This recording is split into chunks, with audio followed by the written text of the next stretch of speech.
Okay. I think everything's actually working correctly this time. Made sure everything's alright.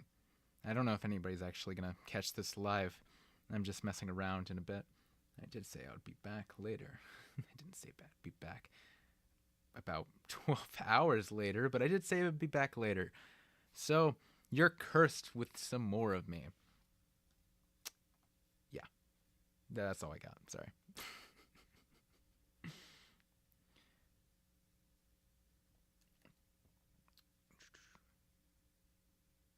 ReZero.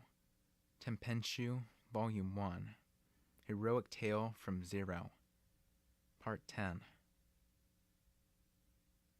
Still, what a stupid thing you've done. But it does make our job easier. Subaru stopped his cheeks from twitching as the man spit... Wait, what?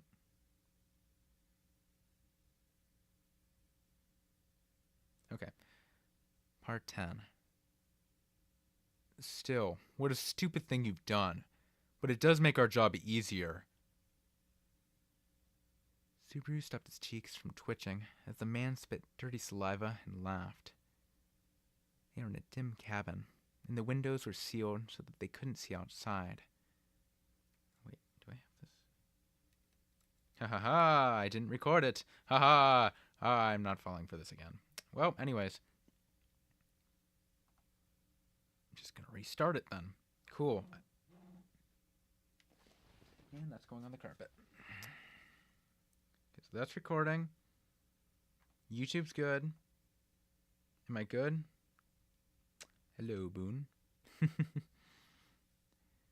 Okay, so I guess I'm really doing it now. Okay, good. We're good. ReZero. Tanpenshuu. Man, I'm still bad at this. ReZero. Tanpenshuu. Heroic Tale from Zero. Part 10. Still, what a stupid thing you've done. But it does make our job easier. Subaru stopped his cheeks from twitching as the man spit dirty saliva and laughed. They were in a dim cabin, and the windows were sealed so that they couldn't see outside. A stalagmite-like crystal was the sole source of light, and it was still barely enough to faintly see their surroundings. The gang he was now familiar with that acted as rough as they looked. That's how Subaru assessed them.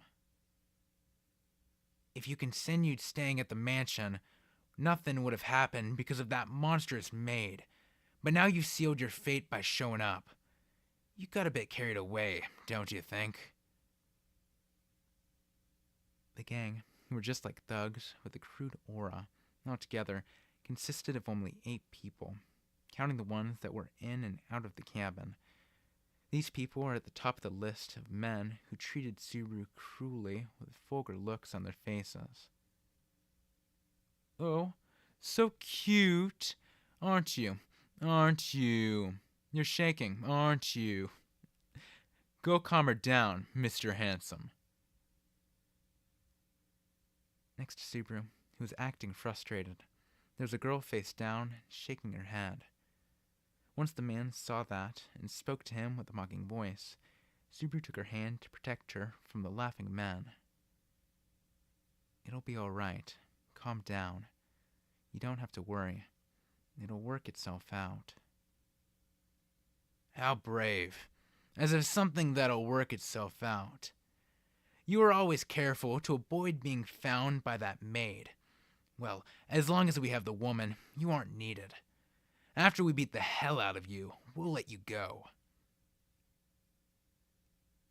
Seeing Subaru cheer her up, the man cracked his knuckles loudly to show off. When Subaru took a breath, he realized that he held his hand back tightly.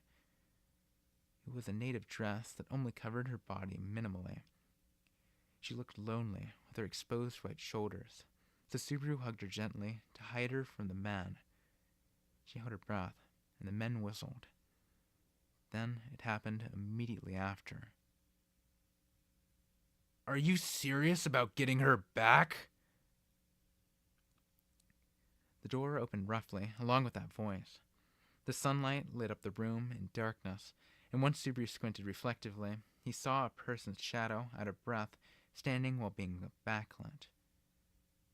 When the shadow came into focus, after several flashes of light, Subaru noticed that it was a young man. He was well dressed, and he caressed his hair randomly. The boy looked around the room, noticed Subaru and the others, and widened his eyes. And then... "Oh, Liliana! I finally... Wait, who's that guy?" "He's someone from the mansion where she hid, and they were caught. Oh, wait. Caught. Master?" The eyes of the boy looking at Subaru sharpened, and his face suddenly flushed. Once he saw the thugs acting carefully to not hurt the young man's mood, he figured he was their boss, the mastermind. Subaru made that judgment, and the young man breathed near him heavily with his nose. "You bastard! Who said you could touch her like that?" "Huh?" The enraged boy kicked Subaru into the wall with all his might. Subaru's head spun as he got hit with sudden violence, and the thugs around him took his place as they shouted. "Master, what are you doing? This guy was getting all intimate with my Liliana." Okay, I'm gonna be honest, I have no idea who's talking here. This probably sounds like garbage. The boy, shaking off the men who were holding him back, knelt before Liliana, who he forcefully pulled away from Subaru. He held his hand out to Liliana, still facing down, and said, "Ah, Liliana, we finally meet. It is your servant of love, Kiritaka. When I first heard that you were brought to that infamous mansion of the demi-human lover, heartbreaking fear overflowed like spring water. Ah, Liliana." The boy named Kiritaka continued speaking to her, acting like he was getting drunk off his own words. Subaru could only frown, since he knew his colleague had such a bad reputation that he couldn't really say that it was a false accusation. While patting her shoulder, he looked back at the thugs and said, "Don't you have any thoughts of working for that guy? He's a boss that's generous with his money. He can have that thin-bodied girl while we take it easy for a while. That guy would probably overlook us for doing that for a bit." Based on the thugs' grumbling, it seemed they also knew that guy, and the boss. Subaru found out about how they are tight on money and anticipated that they were going to be wrong about all the fuss around Liliana. He thought that they were surely going for Liliana because of the song, but it looked like she herself was the one Kiritaka, the mastermind, had the hots for. Expressing love sure may be a paranoia, but the boy couldn't see what else there was to it. "What's wrong, Liliana? Why won't you look at me with your lovely eyes?" Kiritaka, who had been appealing for love with nothing but passion, knit his brow in response to the girl that continued to keep silent. "Why won't you speak? They must have done something awful when they took you." "Please, let it go, Master. We did as you said. Not to be rude, but there's no way anybody would think of doing something to a girl with a body this thin." "Annoying squirts won't shut up, I suppose." When Kiritaka and the others started quarreling, a girl's low voice interrupted them. Kiritaka, hearing that with his face lifted, had his facial expression dyed with surprise. He was the only one who noticed it at the time. And the voice of the girl in his face was different from the one he sought.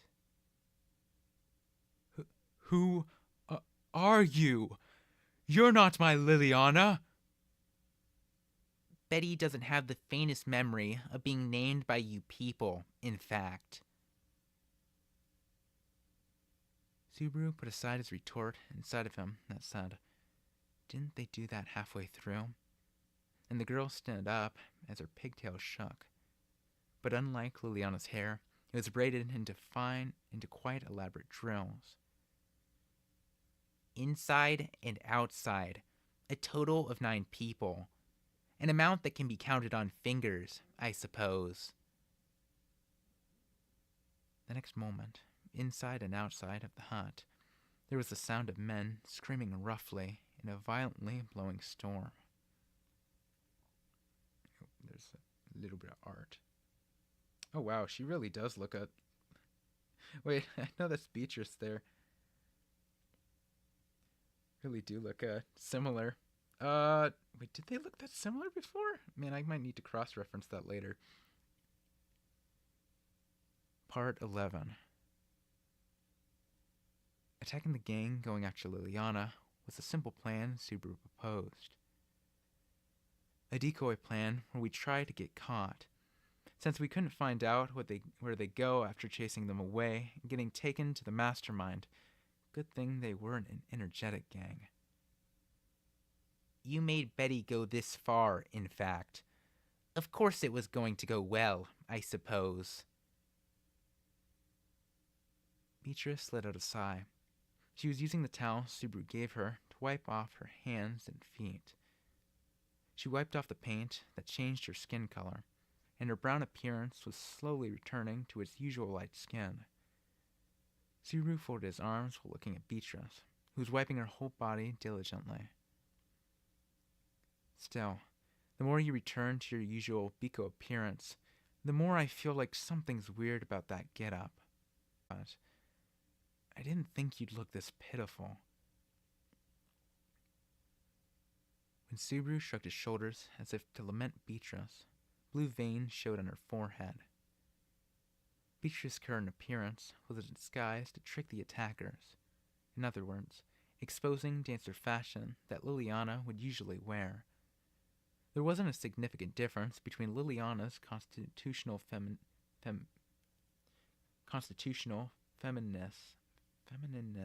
sheesh, that's a word, and Beatrice's constitutional feminineness. So why did he feel more pity for Beatrice? It was probably because he knew how she usually looked, and that she was someone he was friends with. If Nietzsche didn't ask me, and if it wasn't for that girl's sake, then I wouldn't have done this, I suppose.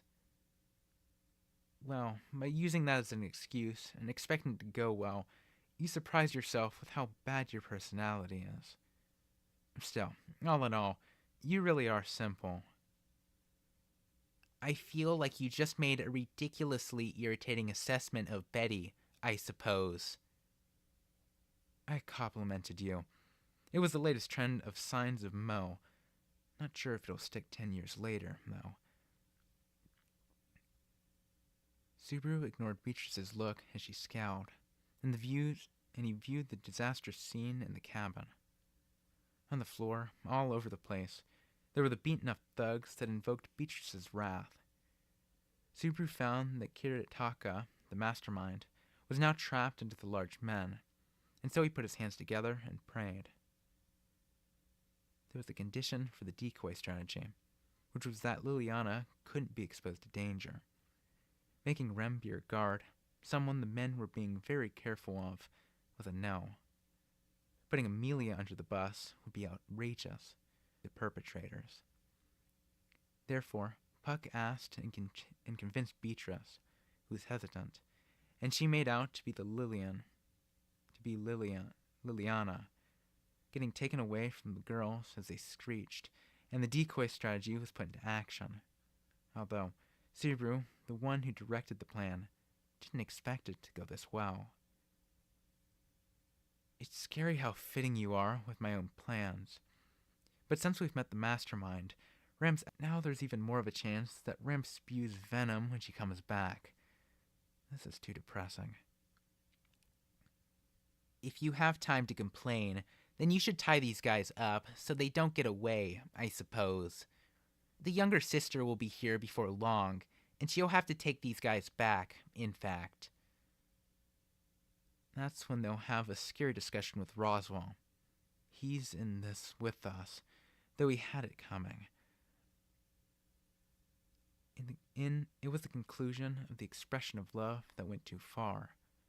This basically meant that the stalkers were scary, no matter what age and no matter what world it was. Kiritaka, who foamed at the mouth and fainted, was the only one who knew what was so great about Liliana, besides when she was singing. Anyhow, that was a disappointing conclusion. If the white-clothed guys knew that we captured the boss, they would have surrendered and abandoned ship. But this, I think the case is closed. Subaru still felt something was missing, but for the time being, he just dropped his shoulders in relief. Then, what he picked up with his hand as he reached out was a lullery given to them generously that was inside a case. It was an option they had brought along with Beatrice, after Beatrice disguised herself as Liliana. It's undamaged, right?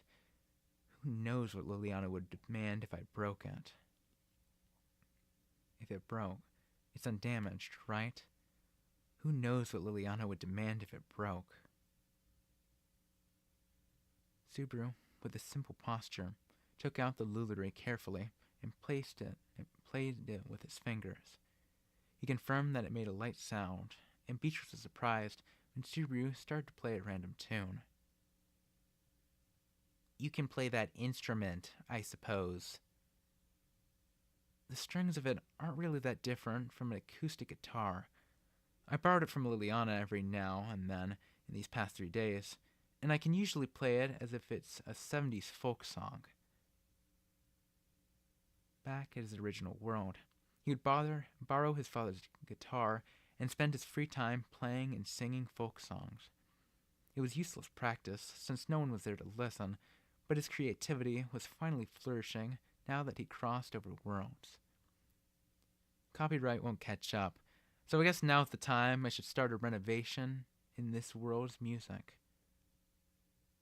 As far as Betty knows, this is the first time I've seen a human improve only skills that are useless as you are, in fact. What's the point of being good at only those things, I suppose? The fact that there is no point makes me burn with passion. That's what being romantic is.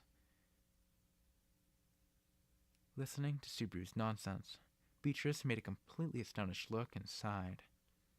Then, without any particular meaning behind it, she started to listen carefully with her eyes closed, with a curious, calm look on her face. Sheesh, guess I have no choice. It would be awkward to stop playing in front of Beatrice when she was already ready to listen. While Subaru used that as an excuse, the two of them had a peaceful concert alone until Rem came running into the cabin with a worried look. Chugging more water.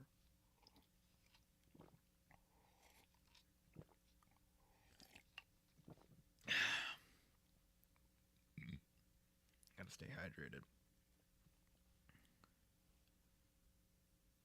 Part 12. So, our attackers and the song have nothing to do with each other? Amelia, hearing about the circumstances from Subaru, murmured that with her eyes wide open. The decoy plan safely ended as a success, and as for the attackers and the mastermind brought into the mansion, they should now be having a nice little chat with Roswell and Rem. Subaru went to Amelia and Liliana while he waited for them to get something out of the interrogation, and he was now done with telling the details to the two people who were in suspense the whole time the strategy was carried out. The two finished listening to the story at the mansion's courtyard, and they were both relieved now that a peaceful solution was in sight. Really, thank goodness. Subaru, you aren't hurt anywhere, right? And is Beatrice safe? They roughed me up a little bit, so I want to cry, but I'll act tough since I'm in front of Amelia-tan. Beatrice also turned back to normal, changed clothes right away, and shut herself in her room. I see. Beatrice was so cute, too. It's kind of a shame. Subaru smiled wryly at Amelia, who became despondent. As for Beatrice, she must have suffered from having to be a dress-up doll. When she came back, she immediately changed clothes, threw the clothes at Subaru, and quickly disappeared into the forbidden archives. Is that so? I really wanted to thank Beatrice-sama. That's too bad. Then Liliana, who had been silent up to this point, let that out quietly. And as one would expect, it seemed like Liliana also had a lot of thoughts on being presented with the settlement of an uproar focused on her, since she was the victim of a pretty insidious stalker. About that mastermind, Kirataka, do you know him? From what I've seen, he seems to have quite the crush on you, but maybe it's bad eyesight. Ignoring that last part, I do know him. It was before I came here, and before I came to War. There was a commercial town I passed by, and I think there was an heir of a famous merchant family. I thought it was going to be like the rich man who got fed up with you, but it's exactly like it. Do you not know that you were being followed? Or, well, I can't believe you weren't aware of it. He liked the songs a lot and treated me with stuff like delicious foods. I wanted to leave it at that and say goodbye. So you're saying that everywhere you end up, you always cajole someone? Perhaps Liliana's looks were in high demand in this world, like the rich man at War. It was a view that conflicted with Subaru's as someone who thought Amelia looked the best. Being stared at rudely by Subaru, Liliana held her thin body with her arms. Why are you looking at me with dirty eyes all of a sudden? Have you finally fell for my charm, knowing that everyone else is so interested in me? Did I steal your heart? There. I'm really glad that it looks like you are back to your normal self. You're not being stalked because of your own clumsiness, so don't have shame. Here, I'll give you your Lularie back. That doesn't satisfy me at all. But I'll take back my Lularie. He pushed the Lularie against Liliana, and she accepted it with a dissatisfied look. Still, if she was fine, then she was fine, even if it was just on the surface. The more he could get out of her, the better. What is it, Amelia-tan? Why are you looking at me with those kind, cute eyes? No, it's nothing. I was just thinking about how Subaru is as dishonest as Beatrice. Subaru tilted his head in confusion at Amelia, who gave a slight chuckle. But with this matter, now I owe a lot to everyone. So I can't just start talking about a story of a new hero with the Lord. I have so much regret. There's no more hope. Liliana viewed the situation objectively.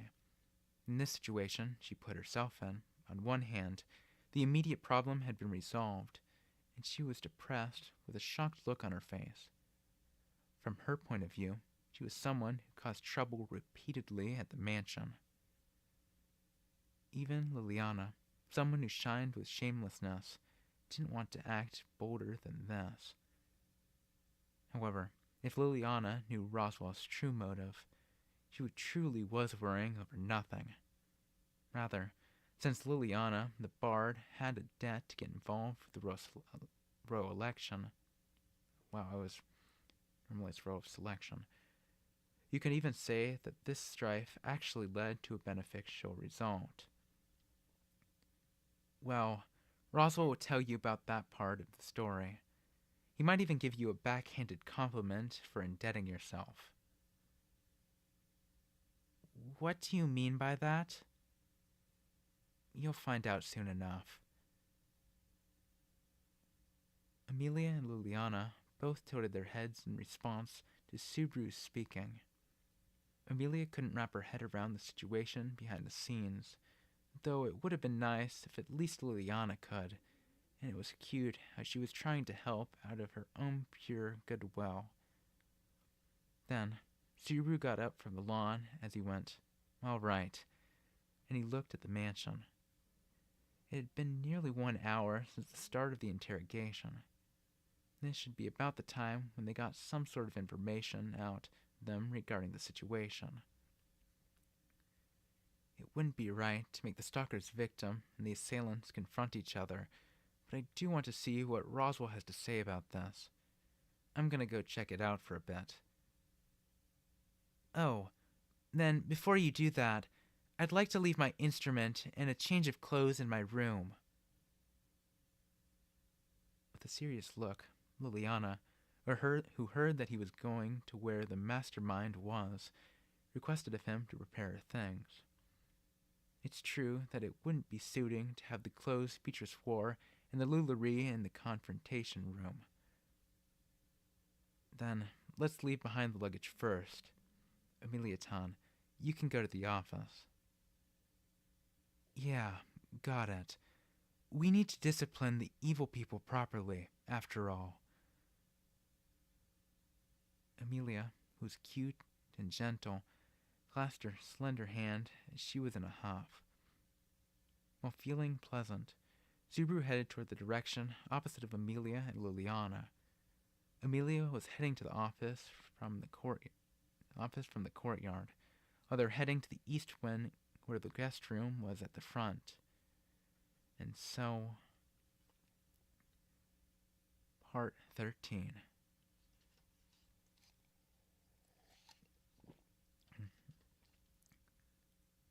Amelia, who'd been going up the mansion from the courtyard, using the main wing stairs, suddenly raised her face because of the sudden presence. She saw Rem on the landing of the stairs that headed up to the 3rd floor, twirling her skirt. Amelia, seeing the short edge of her skirt swing gently, blinked with surprise. Rem, it's dangerous to run like that through the corridor. Amelia-sama, sorry, but it's an emergency. An emergency? Rem, someone who was usually calm, showed a rare sight of being in a panic, so Amelia raised an eyebrow. Then, Rem trotted up to Amelia, and she looked around the bottom of the stairs. Weren't you with Subaru-kun and Liliana-sama? They went to go leave the luggage in the room. Did you find out something?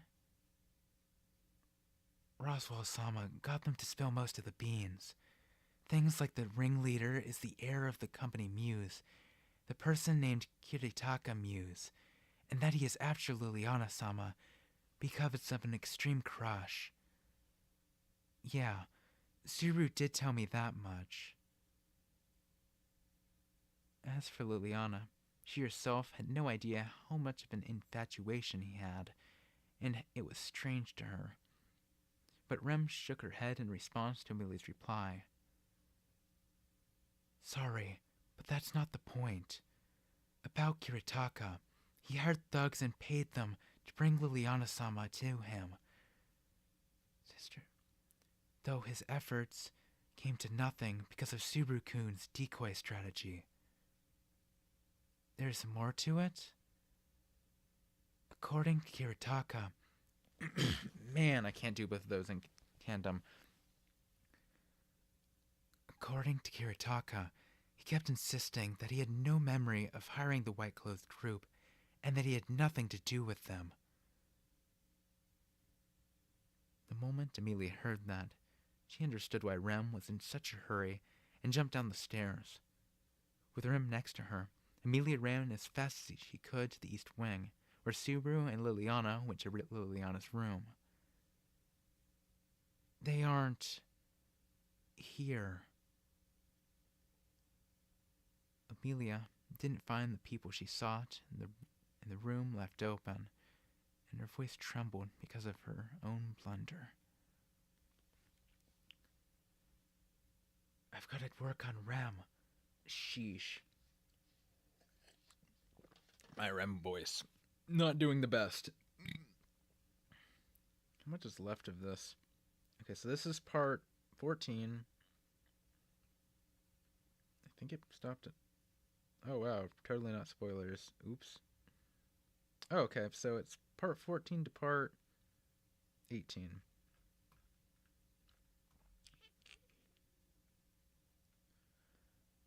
Rem. Yes, this is Ram.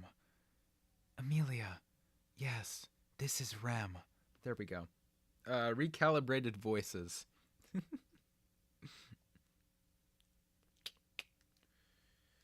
Just double checking my audacity because I'd really rather not mess everything up again. By the way, person who's listening right now, if there's any audio things, please mention it in chat. I am checking in between chapters occasionally. I think it's all good though. I think you already... I don't know if that was to that or if that was to... I don't know. Going back to the tab. Part 14. Part 14. On top of the rattling cart being pulled, there was Subaru wrapped in a bamboo mat, glaring at the sky. Liliana and him were going back inside the mansion, and just when they realized they were hit, they were in this situation. He was laying face up, and he only saw the blue sky. It was the worst situation. He was tied with rope from the top of the cloth that covered him tightly, and he couldn't move at all. Once he made a guess based off this situation of pain being left slightly on his head and being wrapped in a bamboo bat. Are you sneaking? Wow. I'm just gonna restart this. This is this part. Part 14. On top of the rattling cart being pulled, there was Subaru wrapped in a bamboo mat, glaring at the sky. Liliana and him were going back inside the mansion, and just when they realized they were hit, they were in this situation. He was laying down face up, and he only saw the blue sky. It was the worst situation. He was tied with a rope from the top of the cloth that covered him tightly, and he couldn't move at all. Once he made a guess based on the situation, pain being left slightly on his head and being wrapped in a bamboo mat. Oh, it looks like this lad woke up too. Sorry for treating you roughly. The voice Subaru heard came from someone that noticed he woke up. When he moved his head to see where the voice came from, he saw a white-clothed person sitting. Subaru confirmed the bad taste of having pure white from top to bottom, and he was pretty much right about the situation. He thought they'd caught their boss, but the white-clothed people kept acting, so they were unrelated. Which means that the Liliana fan and the song are separate matters. This is too complicated. I've got it. Please listen. Liliana, the name of a guilty flower. Shut up. This is not the time to be saying that. Subaru roared upon hearing the voice of the girl wrapped in a bamboo mat, just like he was. He wasn't in a place where he could see Liliana, but at the very least, it seemed she had enough composure to say her usual slightly stupid comments. While feeling relief inside thanks to that, Subaru looked at the white-clothed man. Anyways, would it be safe to say that we'll be able to talk without you hitting me and kicking me? Yeah, that'll make it easier for us too. I should have said this earlier, but our top priority is to transport you peacefully. You really should have. You're not very convincing. When Subaru made that reply, the man said, "You got that right," with a soft chuckle. Then, the man took off the hood of his white clothing, exposing his unshaven face to the air. It was a middle-aged man in his 40s. "We are the mercenaries, White Dragon Scales." The man, face exposed as he named his organization, was looking to negotiate. While feeling the shaky of his cart platform, Subaru also felt like there was something off about his attitude, which was relatively rational considering how roughly he kidnapped them. "Hey, I think I'm gonna feel sick. Can you set me up before we talk?" "If I do that, then you'll want to lean against something, so it'll be too much to deal with.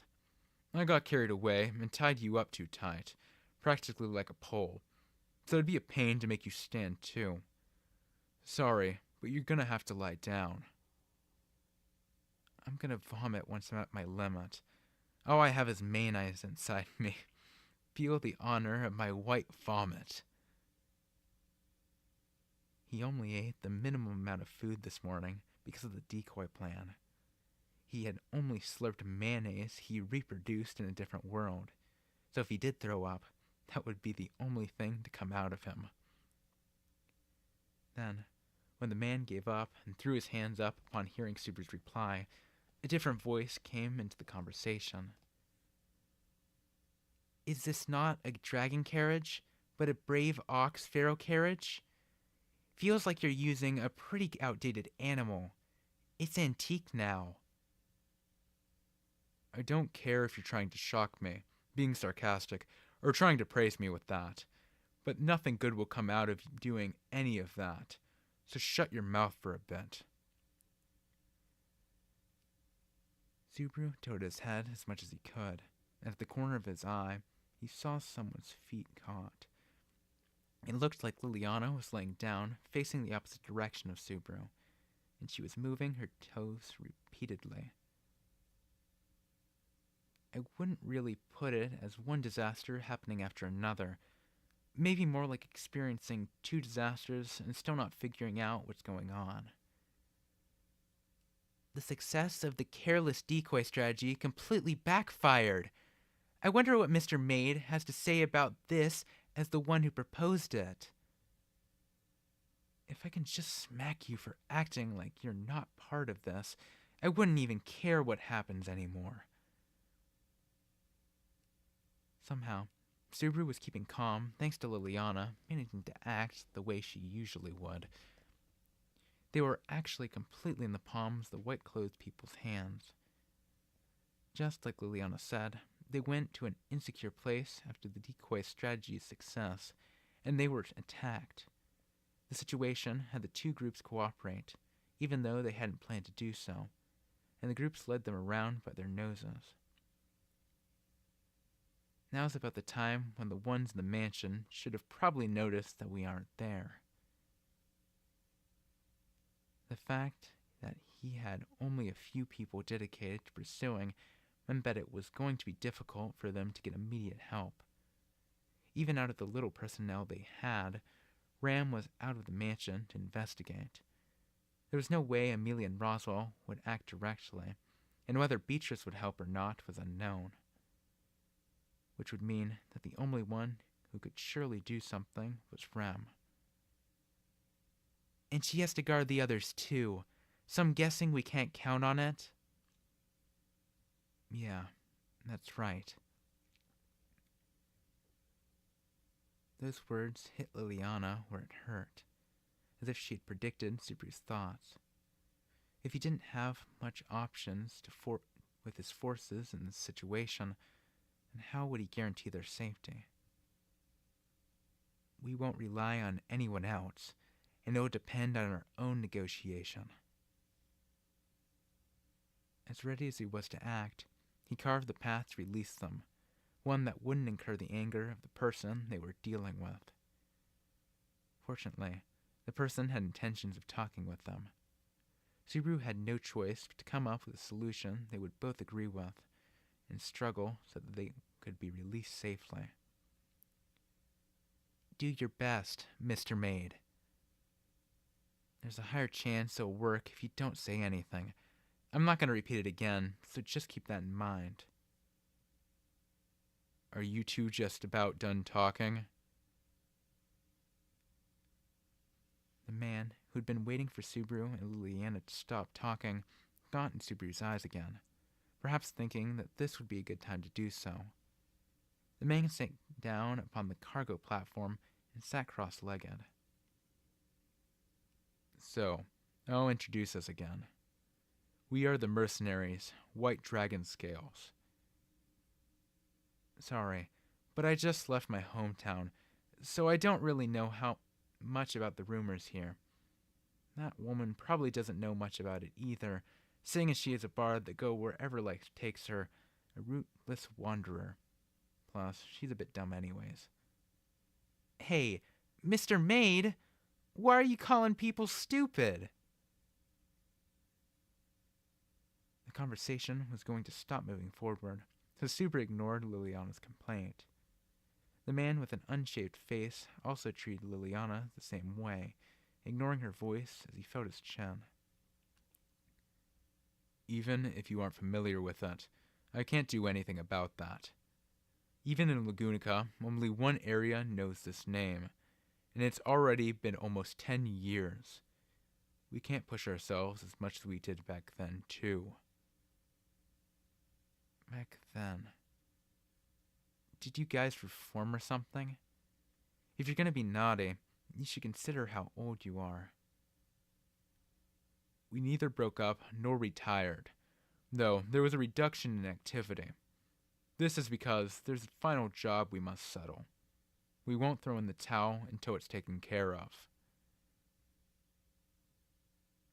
The unshaven man said that with a low voice, determination in his eyes, a strict aura, and a hint of a tragic man. Subaru guessed that he had some uncommon circumstances, and he sighed while lying down. What is that last major task needed for you guys to throw in the towel? Our mercenary group's safekeeper took every single bit of what we owned and betrayed us. We're going to get back what he stole. We won't stop until then. What does that have to do with Liliana? Liliana couldn't possibly be the betrayer, considering their ages. You see, that damn backstabber built a mansion at our town. That's where he went on a spending spree and lived a good life. We found his tracks. We were going to get our money back immediately and make him pay. But that bastard! The bastard noticed that we found out where he was, hid the money in a cave, of all places, and sealed it from the top with a meteor. The key to remove that seal is the song. The song? So that's how it's related. As Subaru heard the unshaved man's angry voice, song ran through his mind like thunder. The old man that welcomed Liliana and taught her the song that shouldn't be sung. That person was the safekeeper that betrayed the White Dragon Scales.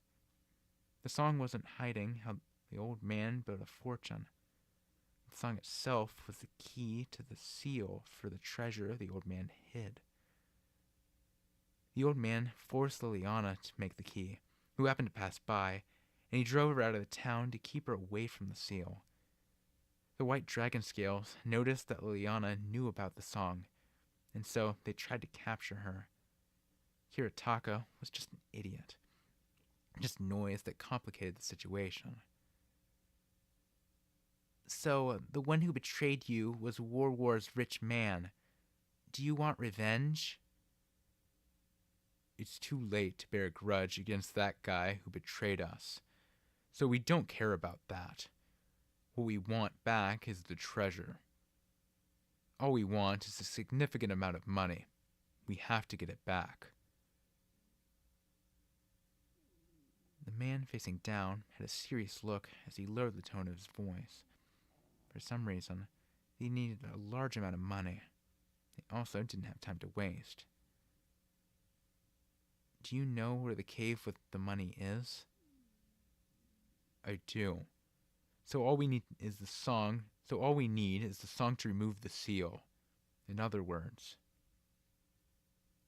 you'd be extremely happy to have Liliana remove that seal with the song. The problem was solved, and Subaru and she were released safely. Subaru looked very cheerful, since he found a common ground and a way for them to be released safely. He called out to Liliana, who shook her tiptoes to get her approval. Hey, Liliana, you were listening, right? As long as you sing that song that shouldn't be sung no matter what in the cave, the problem is settled. So, use. What? What? The foolish voices of Subaru and the unshaved man overlapped. It was because Liliana's answer was so unexpected that it made them speak in unison unintentionally. Liliana stretched her tiptoes firmly. It was almost looked like she was saying that she wouldn't change her mind. I don't sing to open the seal to caves. Nothing like that. Songs aren't replacements for stuff that will eventually disappear, like treasure and gold. I refuse. Songs, stories. Bards, don't you dare look down on them.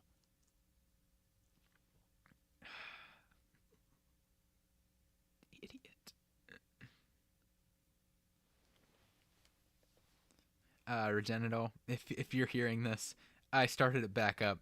I'd like to pretend. I think he came in and dropped out. But I would love to pretend I read for, when did I start? 9? For, what is that, like 14 hours straight? That would be great. That would be amazing. Nah, I just came back.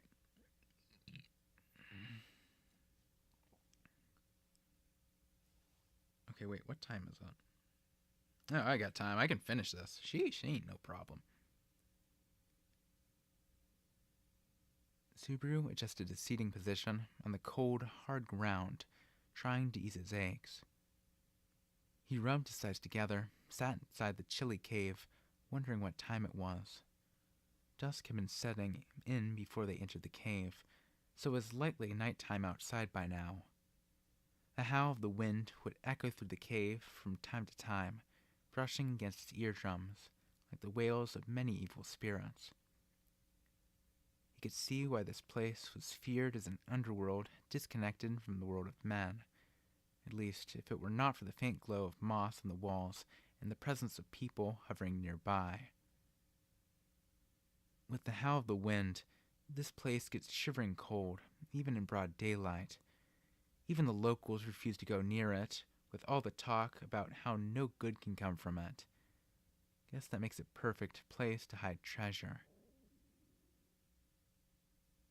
The unshaven man, who was standing by a wall, gave him a fierce grin, as if reinforcing Subaru's conviction. His looks and manner of speaking were rather tough, but despite that, he was pretty rational and willing to talk things out with them. He still had his mask off, which he'd removed during their journey, and was interacting with them with his face uncovered. No, I think I've heard somewhere that a kidnapper showing their face to their hostages is a bad omen. It's your bad for getting involved, bro. I'm not gonna be annoying if you're gonna kick up a fuss about it now. If you're gonna hold a grudge, then hold it against yourself for being with the little lady back there. No way. It's pretty obvious that I'll hold a grudge against you people. Don't try and shift the blame. I guess that's how it is. The unshaven man gave his belly a pleasant slap and smiled at his hostage, who just wouldn't shut up. How could he even smile in a situation like this? Subaru thought to himself. Quit being so fucking stubborn. You better not piss me off too much. A furious voice came echoing from deeper inside the cave, drowning out the howl of the wind and bringing all kinds of threats, intimidation, and coercion with it. The rage it carried was the real deal. It was obvious to anyone listening that their fury could explode at any moment, bringing violence with it. Yet despite that... Absolutely not! I refuse! I don't sing my songs in any other way than the way they are meant to be enjoyed. You can't treat bards like this! Matters had been complicated by the frantic anger she was showing in response to him. The girl's shrill voice rejected the demands the man had set, and instead kept insisting on the importance of her own professionalism. Doesn't look like they're making any headway. The unshaven man briskly scratched his short hair. Subaru completely agreed with what he'd muttered. They'd both read conclusions they couldn't back down from, so it seemed unlikely that they'd give in to a compromise. Several hours had passed since Liliana had tearfully cussed them out. Their heated argument hadn't stopped, even when they arrived at the cave. The White Dragon Scales were a small group that numbered around 10 people in total, which included the unshaven man that was keeping an eye on Subaru. Apparently, he was the representative of the group. It was thanks to him taking the sensible approach that they'd, so far, managed to avoid a situation where the others would use violence against Liliana and Subaru. Nevertheless, there were still several among them who suggested making use of the extremists. Even now, a young man with short brown hair and a ghastly voice was engaged in a shouting match with Liliana, spittle flying from their mouths. The youth had a bandage wrapped around his nose. The way he'd acquired this injury served as one of the reasons for his stubbornness.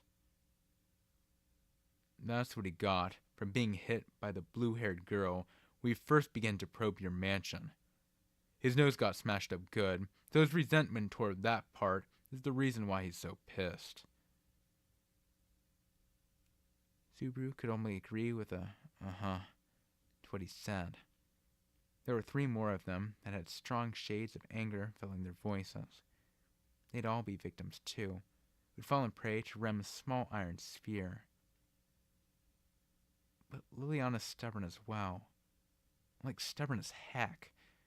Is professionalism really something so important that you'd trade your life for? Liliana wasn't going to change her mind, even with each of the men threatening her in tandem. Though you'd think she was just a frivolous, airheaded woman, she did also have this side to her where she'd stubbornly stick to her beliefs like this. Troublesome and difficult to deal with, she was the very paragon of that. It's a big deal for her. There's always something out there that makes you willing to trade your life for. None other than the man in white garb voiced his agreement with Liliana's intent, having caught ear of Subaru's muttering. Subaru turned doubtfully toward him. As soon as he did, the unshaven man fixed his gaze at the back of the cave with an uncomfortable look on his face. Anyone can eat 'em, breathe and sleep if they just want to stay alive. But there's always got to be stuff you can't compromise on when you're trying to do other things in life. You sure are acting all relaxed. Shouldn't you be in a hurry? The other guys are, I guess. But for me, I don't really have a reason why I should be in a hurry anymore. And yet, I'm still going along with this because I'd like to believe it wasn't just eating, breathing, and sleeping. The unshaven man looked down, took the liquor bottle that he had with him, and downed it in one go. He crudely wiped away some drops that spilled from the side of his lips and turned his somewhat vacant eyes toward the darkness. Subaru didn't know the details behind this, nor was he planning on asking. The man wasn't going to tell him that much either. Even so, spending time like this was going to add to their pains. Hey, sir, Beardy, I'm sorry, but it'd be really sweet if you could loosen this rope a bit, so it's easier to move about. Hey, I ain't gonna use I ain't gonna use violence, 'cause I'd like to resolve things peacefully, but I can't let you free like that. It'd spell trouble if you were found showing signs of escape or whatever. I know. I'm not gonna run away. You can still leave both my hands tied up. Just let me walk back on my own 2 feet. I've got a bunch of things I'd like to say to Liliana. The unshaven man pondered Subaru's request for a while, before heaving out a sigh. It's not like we're getting anywhere at this rate. Fine. We've been persuading her, but there's probably a better chance of her being swayed by one of her own. Go persuade her properly, for both our sakes. The unshaven man untied the rope from Subaru's legs. Subaru stretched his legs out, which had grown completely stiff in these hours, and after he'd gotten the blood flowing properly in them, he stood up. You come as well. There's no point in staying here drinking liquor. With a jerk of his chin, Subaru headed toward the back of the cave with his arms still tied behind his back. A cold breeze swept across his fridge as he walked forward, and for a few moments, his eyes squeezed shut due to the light of the lagmite ore.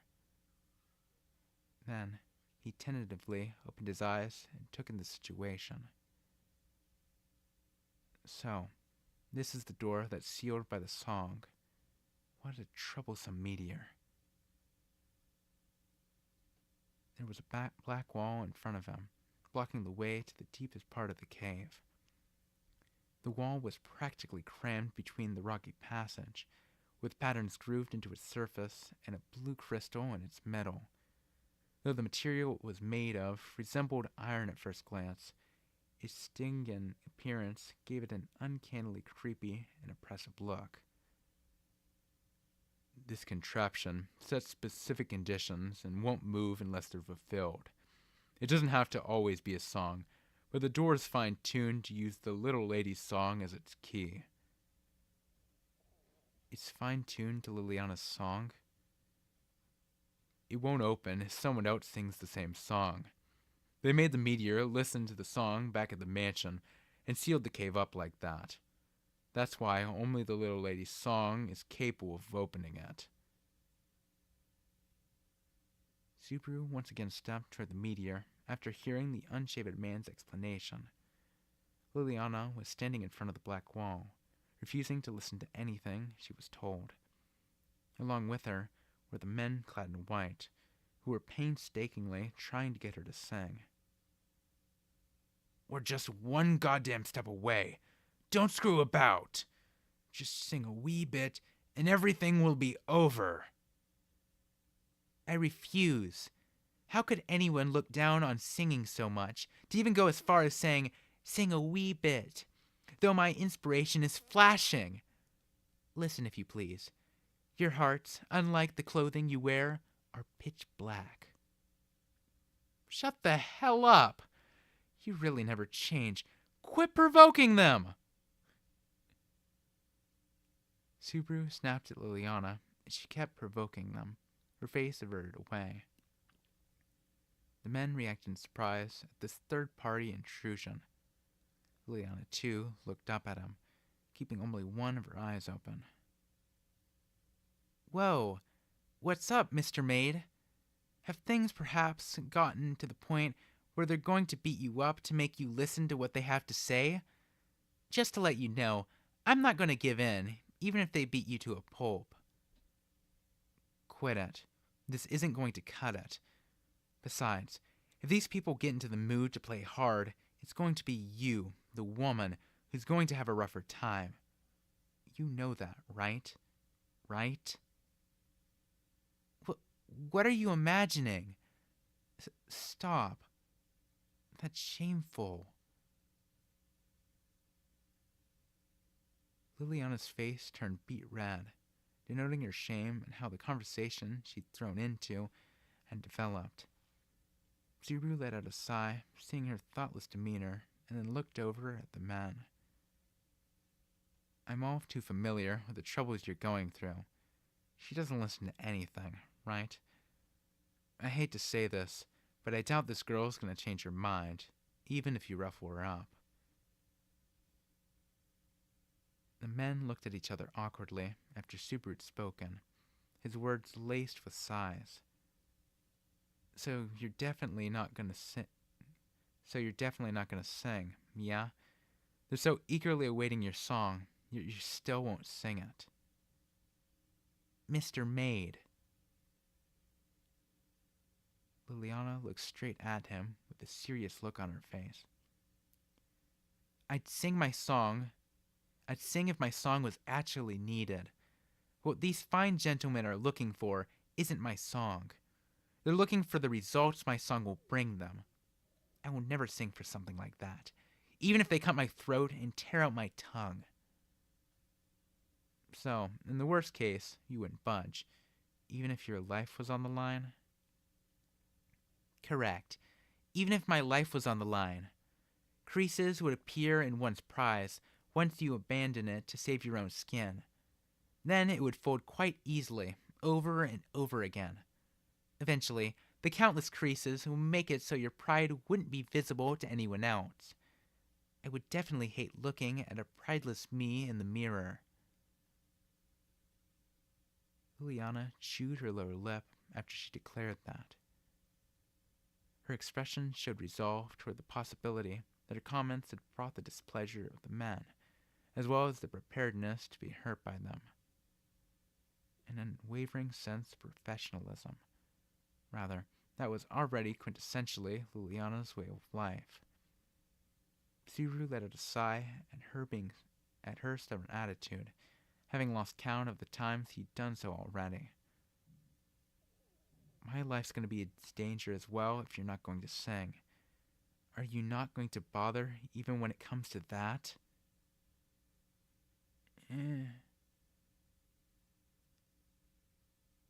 As she'd kept her gaze steeled, she'd let out a small noise, still not showing agreement to what he'd said.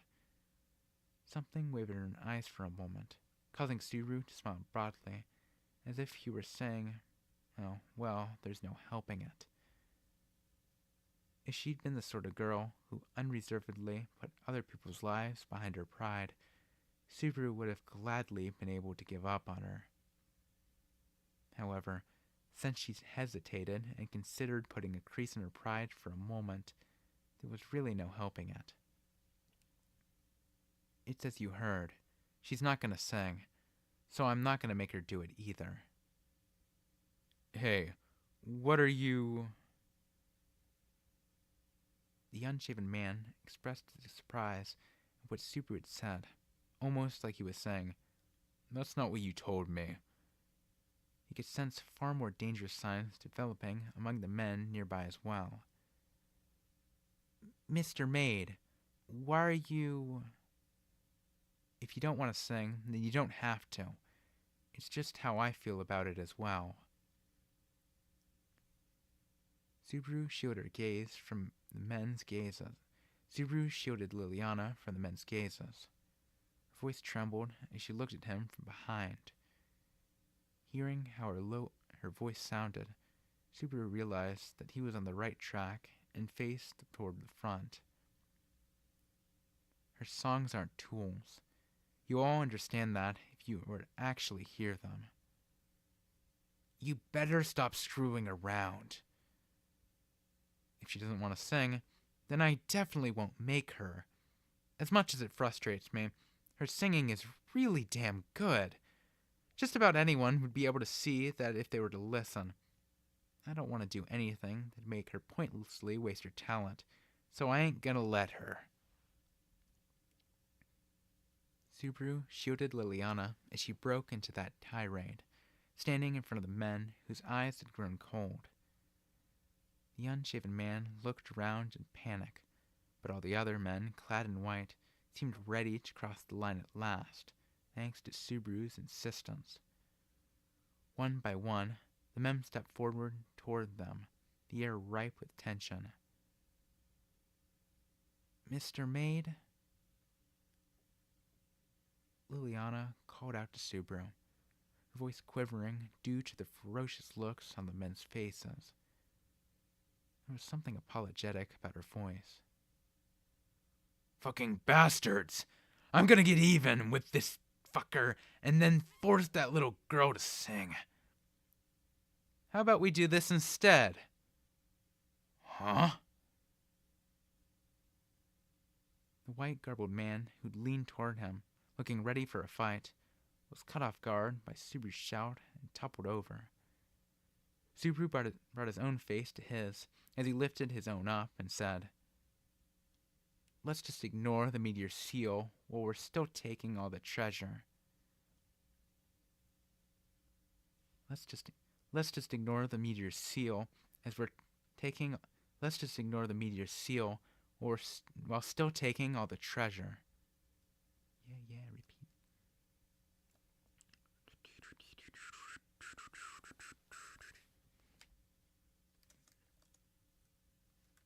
You're welcome, Biscuitney.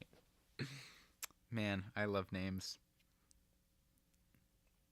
That one name that somebody figures out one time. I'm sure all of you know. The name you go by in most of your games, probably on YouTube too. You were creative with once. It's a great name, and you can't remove it. Because if you were to change it, who would you be?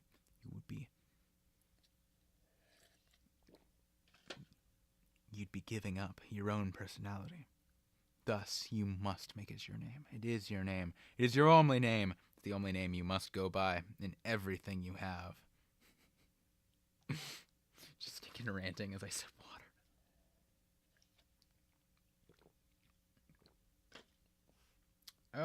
Yeah, there are two. Oh, I guess there's this part. 3 parts. I can't believe I've almost binged this. This whole part is like legitimately a big portion of the book.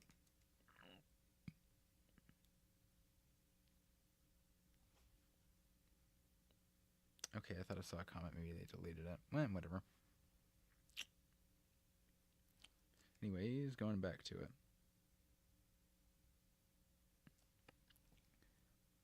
Part 16. All it took was a simple change to how they approached it. The treasure was hidden in a cave located inside a rocky mountain, not an iron-walled fortress or a pyramid made from huge slabs of stone. The only thing blocking their way was this magical door.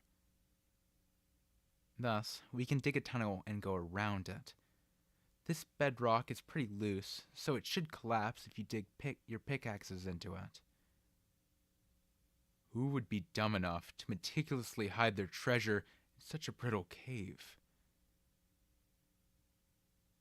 The unshaven man muttered that beside Subaru, looking rather shocked, as the latter supervised the excavation with his arms folded. With sweat pouring down his forehead and his face smudged with dust, the unshaven man looked up ahead of him and said, "Even so, I wonder why I couldn't get my head around something so simple. When you're so dead set on looking at things in one way, you lose all sight of the options you have at hand. You see, I live my life to find faults in others. That's our main difference." That doesn't really sound flattering. He forced a smile on his face as he heard Subaru's unboast-like boast, before then straightening his back up and returning to his work. The men clad in white were taking turns digging the tunnel with some tools they brought along. They were extremely motivated, considering that the treasure they sought was almost within their grasp. The tunnel that would bypass the meteor would probably be completed in no time. In that case, I can safely stand down from my post. I guess I'll be a bystander for now. Mr. Maid?" Liliana timidly called over to Subaru as he sat back on a rock in afterthought mode. Both of them had already been freed of the restraints, so if they felt like leaving this place, they could. However, they were sticking around because it'd be a shame to leave without seeing the treasure. That, and they couldn't really say that their efforts were going to let them off the hook, even if they'd been released without harm. What's up? It's not like you to be so timid. Why don't you take a seat? No, be careful. The rocks are sharp around here. All right. Well then, excuse me, but... Yeah? Ow! Ow, ow, ow! It's sharp! It's really sharp! The end nearly went up my bum! Nearly went up my bum. Ugh. Didn't I just warn you? It's really not my fault, you know. Subaru frantically defended himself as Liliana rolled about in agony, holding her buttocks. After a little while passed, she sat on a rock that wasn't sharp, with tears in her eyes, and glared at him. That really hurts. You're responsible for this, so you'd better give me tons of money. How am I even responsible? Besides, you can't get anything genuine from something you'll run out of one day, wouldn't you think? You need money to live in the moment. You can't fill your whole belly with dreams. Where the heck did you throw that noble image of yours you were showing before? Shouldn't you go and pick it back up? Liliana stunned Subaru with her rapid-fire snobbishness remarks were casting her eyes down. Mr. Maid, about before. Why did you stick up for me? Subaru shielded Liliana as he broke into that tirade, standing in front of the men whose eyes had grown cold. The unshaven man looked around in panic, but all the other men, clad in white, seemed ready to cross the line at last, thanks to Subaru's insistence. One by one, the men stepped forward toward them, the air right with... Wait, what? What? Are you kidding me? What? Why did it go back? Oh, okay, never mind, I'm an idiot. Ignore what I've just said, those last couple lines. It didn't happen. Why did you stick up for me? 'Cause I'm a guy and you're a gal, I guess. Though I couldn't imagine myself using you as a shield back there, shrinking down behind. 'Cause I'm a guy and you're a gal, I guess. Though I couldn't imagine myself using you as a shield back there, shrinking down behind you and crying out in fear. But I didn't want to do that. That's not what I meant. Though, yeah, you did step out in front of me, too. But what I meant was, why did you forgive me for not singing for them? She said that in a small voice that he could barely make out, seemingly a manifestation of her unease. Soon Brew groaned out a in response and continued. It's no biggie. It's just like I said when I shouted at them. I didn't let you sing because you didn't look like you wanted to. It's not like I didn't have a backup plan. If I didn't have a backup plan, I probably would have made you sing. I ain't strong enough to back you up no matter the circumstance, and we ain't close enough for that either. There was a way to handle both matters, so I took them. That's all. While giving her this rather blunt response, he looked over at the men who were busy swinging their pickaxes. Liliana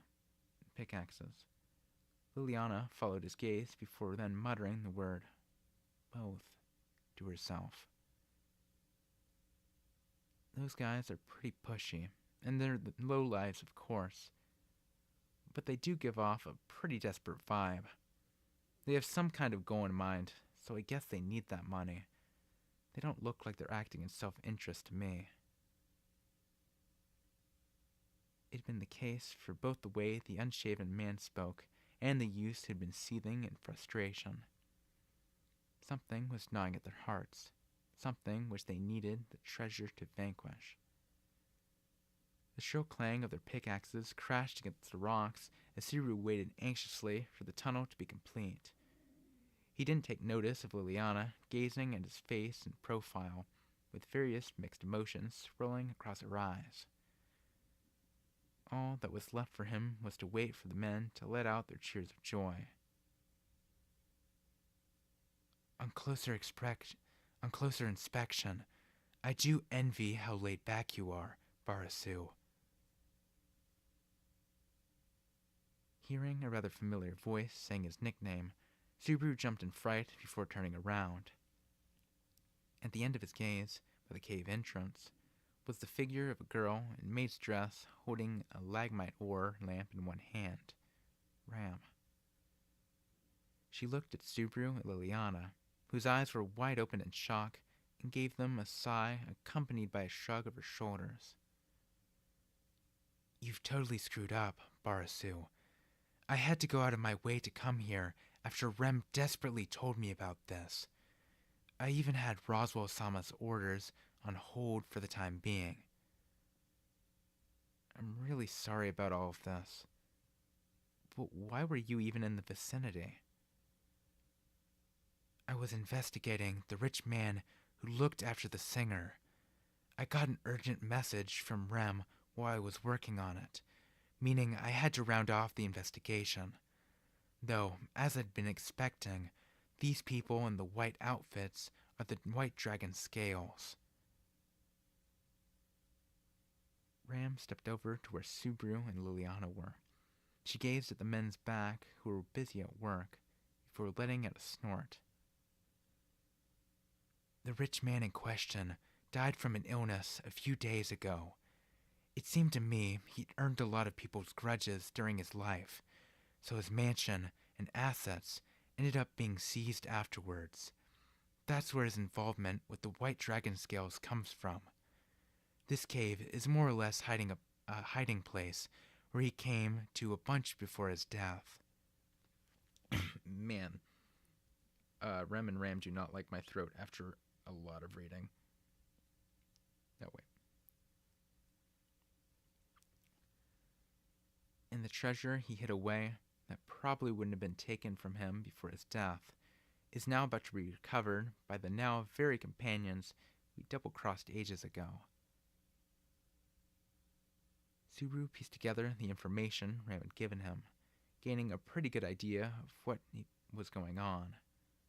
Having heard that, Ram also seemed to come to the same conclusion. She looked toward the men at work and said, They probably have some mitigating circumstances, but the actions of the White Dragon Scales are in direct defiance of our Lord Roswell-sama. They all need to be severely punished. Well, wait a sec. That's natural, of course.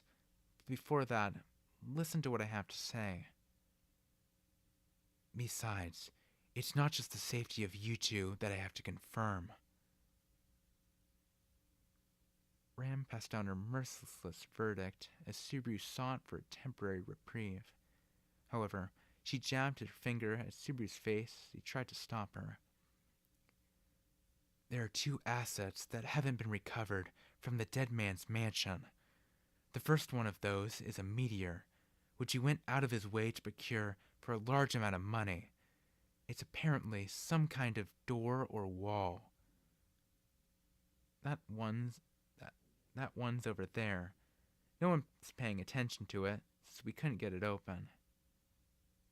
Well, alright then.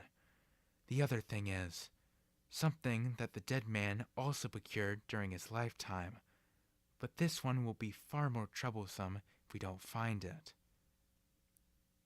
Troublesome? Ram gave a curt nod in reply to his words. There was a small silence before she answered him. And just as she did... I can't read that. What is that? A roar shook the cage. A roar shook the cave, causing the men who were working to end up and scream. Dust filled the air as the sound of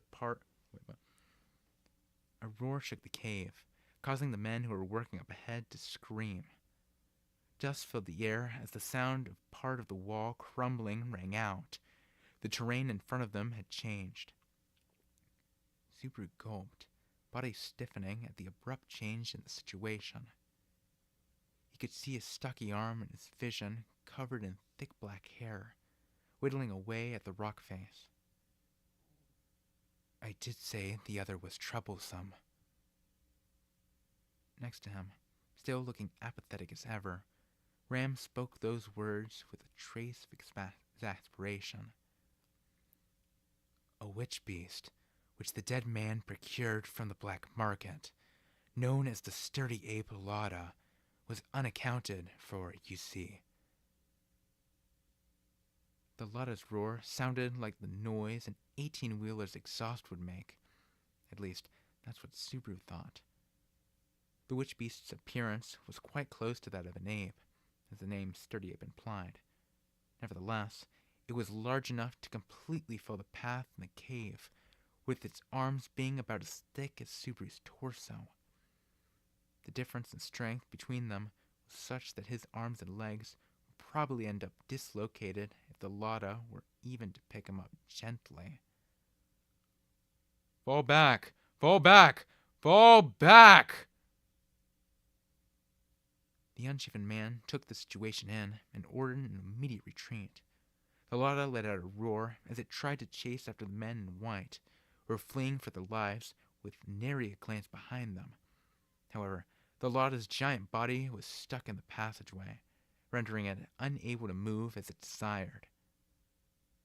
Though, this is going to get real bad if it makes it out to somewhere wide enough where it won't get stuck. We can't say the old geezer's treasure that keeps guard over his assets, even in death. I just can't believe that a treasurer who betrayed his companions would go as far as to use a meteor and a witch beast to try to protect his assets. What an utter good-for-nothing. This isn't the time to talk about it. We need to get the hell out of here. Ram spat those words with a bored look on her face. Subaru grabbed her by the arm as they both stood before the fleeing men, preparing to flee with her. Before he could scamper away, he realized something. Where did Liliana go? She'd been right beside him until a moment ago, and now she was nowhere to be seen. Maybe she'd ran out of the cave ahead of everyone else. He probably wouldn't have bothered to stop in his tracks if he thought she was cold-hearted enough to act like that. That dumbass! Where did she go? Why'd she go there of all places? Subaru scanned the inside of the cave and found Liliana, placing his hands over her head. Wait, what? Okay, Subaru scanned the inside of the cave and found Liliana, placing her hands over her head in exasperation. As the roars resounded through the cave, Liliana was scampering toward the passageway, where the Lada were still thrashing about, rushing over to where the men in white had left their cart. Deafening roars, and chunks of rocks flying about everywhere. In the midst of this fatal flurry, Liliana stuck her head into the cart in frantic search for something. Ram, follow me! The moment he realized what was happening, Subaru threw away his hesitation, broke into a sprint, and raced toward the cart Liliana was in. Right before his eyes, the Lada was twisting its massive body, looking like it was going to wrench itself free from the passageway at any moment. What was Liliana even preoccupied with at a moment like this? Liliana, you fucking dumbass! Do you have a death wish? We need to get the hell out of here. My Lulary's gone. Without it, I'm... the brand new one, yeah? I'll talk to Roswell after we're rescued. For now, we need to prioritize getting away from here. It's not the Lulary itself, it's the case. I got the case from my mother. Subaru resisted the urge to click his tongue after hearing her grief-stricken wail. He ran his eyes across the cart. However, neither he, with his eyes as wide as plates, nor Liliana, who was turning the place upside down, could find the familiar Lulary's case, despite her Lulary having definitely been brought into the cart after they'd been captured. "What are you two doing there?" The unshaven man caught sight of them as he fled. Subaru turned around to look at him, seeing the impatient look on his face. He pointed at Liliana. "Where's her instrument gone? You put it in its case and brought it along, right?" "Her instrument? Oh, if you're talking about that, then..." The unshaven man's face went pale as he looked around, while the Lotta thrashed about close by. His gaze was pointed at the meteor rather than the tunnel. Subaru instantly understood what he meant. The Lulary had been brought to where the meteor stood, in preparation for Liliana eventually giving in and singing. That's why it was still there. "This is really bad, for fuck's sake! Liliana, get away from here! I'll go grab your Lulary!" What? Wait, Mr. Maid! It's mine, so I'll... Listen up, you goddamned idiot! I'm gonna get it. Meanwhile, you're gonna get away from here. Also, my name is Natsuki Subaru. Being called stuff like Mr. Maid all the time was really getting on his nerves. Subaru picked up Liliana against her will and tossed her over to the unshaven man, who'd come rushing toward them. Subaru pointed to the outside as the man panically took her before running toward the back of the cave. The Lotta had now pulled half of its body free, wedged right by the passageway he was heading to. It wildly swung its arms out toward him. Why do I always have to keep drawing the short straw? He regretted his stubbornness. He rued how he'd been put up front. After all, the girl he'd actually wanted to show off to wasn't even here. And yet, here he was again, risking his life. The Lotta's stocky fingers scraped off the rock face as it tried to dig them into Subaru. He just barely managed to avoid them, sliding right in front of the meteor while dodging fist-sized chunks of rock. There it is! The Lulary was right in front of his eyes. The meteor was still standing in the crumbling cave, without even a blemish on it. The Lulary, which was now right beneath him, had also escaped from harm. He felt relieved that he hadn't ended up wasting his effort. He picked up the case and turned around without wasting a moment, ready to escape. Subaru's knees quickly gave way, causing him to stumble down to the floor, and that was just barely saved his life. The Lotta swiped its arm out, grazing the air above him, before then smashing into the meteor behind. The force of the impact was reflected back at all. That must be like a scream. Back at all. I'm gonna start. Watch out! Subaru's knees quickly gave way, causing him to stumble down to the floor, and that just barely saved his life. The Lotta swiped its arm out, grazing the air above him, before then smashing into the meteor behind. The force of the impact reflected back at it, giving rise to the Lotta's screams of agony as they echoed throughout the cave. The roars crashing against his eardrums kicked him back to alertness. He got his trembling knees in check and darted headfirst down between the Lotta's legs, grazing its wiry hair and escaping from the dead end he was in. Bah! Its long tail hit the side of his face at the very moment he thought he'd managed to avoid its massive body. He flew over, groaning in pain as his body crashed against the rocky ground. The case he was holding in his arms was still safe. I'm such an idiot, he thought to himself. This sort of thing isn't really worth trading your life for. What depressed him was how he was being so desperate to protect someone else's memories. Stifling a curse, he spat out the blood that had pooled in his mouth. The blow had split the inside of his lip quite badly. Though the pain was sharp, it did make his awareness keener. Elfula! The Lotta's tail had been about to strike him again from the front.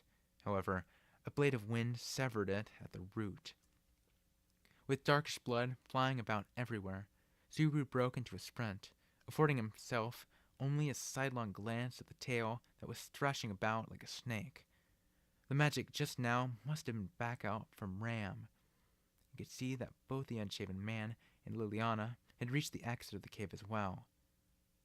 So long as he made it there, the clear conditions for this place would be met, or so he hoped. You're really getting on my nerves! Even with the tail cut off, the enraged Lotta stood in front of Subaru, blocking his way. The witch beast had smashed up the narrow passageway, finally setting itself free. Now it stood ready for battle, swinging its arms the length of the bout. Its massive body, when standing upright, was about 3 meters tall, to the point that its head scraped against the cave's ceiling. Even with Ram backing him up with magic, how much could someone like him really last?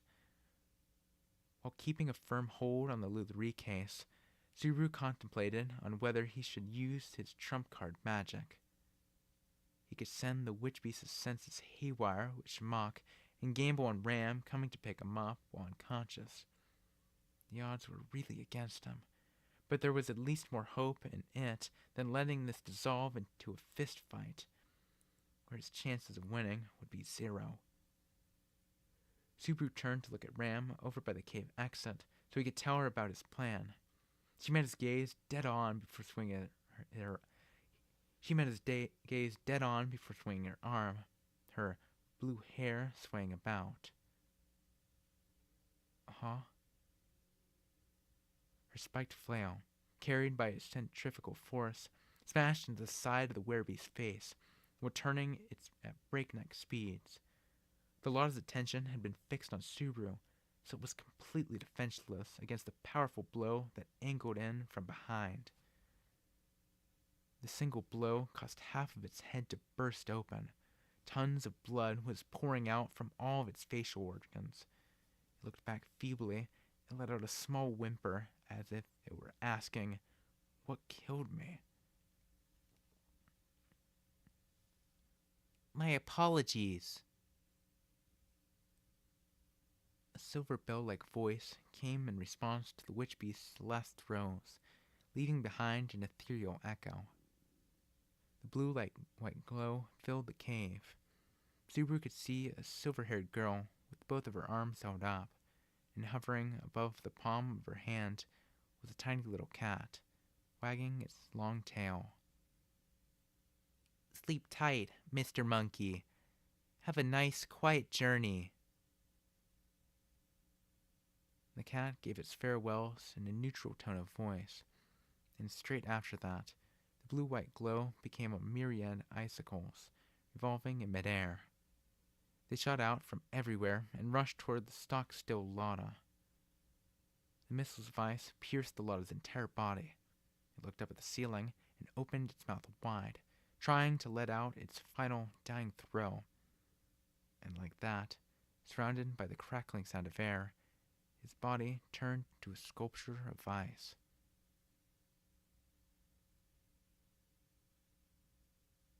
For a few seconds, the cold air inside the cave was ruled completely by silence. Without really comprehending what had happened in front of him, Subaru looked up at the frozen remains of the witch beast. The Lotta had met its end encased within the ice, and thanks to that, his own life had been spared. "Subaru!" Stunned and wondering what had happened, Subaru looked up as he heard his name being called. He turned over to where the voice was coming from. Waving her hand at him was a familiar, good-looking girl, Amelia. She lowered her brows in relief, a gentle smile appearing on her face as she placed her free hand on her chest. Subaru-kun, are you okay? Are you hurt? I'll get you all patched up immediately.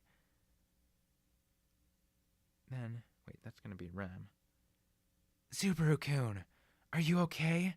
Are you hurt? I'll get you patched up immediately. Then, hurtling down through the treacherous terrain of the cave came Rem, her short skirt billowing. You could see her familiar arme de guerre hanging down from her hand, and finally he understood everything. It looked like Amelia and Rem had come to his rescue at the perfect time. How opportunistic again. This time, however, their opportunism had saved him. Subaru dragged his aching body along, making his own way over to the onrushing Rem. It was just as he did that cracks began to form down at his feet, along the walls, and up on the ceiling. They grew wider as the rocky wall began to crumble down. Seeing this, Subaru pointed at the exit as he felt the hairs on his body stand on end. Get out of here quickly! All of you! Several seconds later, the cave with the treasure in it collapsed completely. I've just got to admire that rad art because I know this is going to be the last. Oh, wait, no, there's one more chapter. How much is left? 1, 2, 3, 4. Oh, that's like nothing. Sheesh, I'll finish. I was wondering what this was before. I was thinking it was a transformation. I was not expecting a demon beast. One thing about this translation is they color in a few of their things. I think this one's pretty good, actually. The first one, Second one, good. This one, yeah, no, honestly. If you told me this was official and I didn't look closely enough, it looks official to me.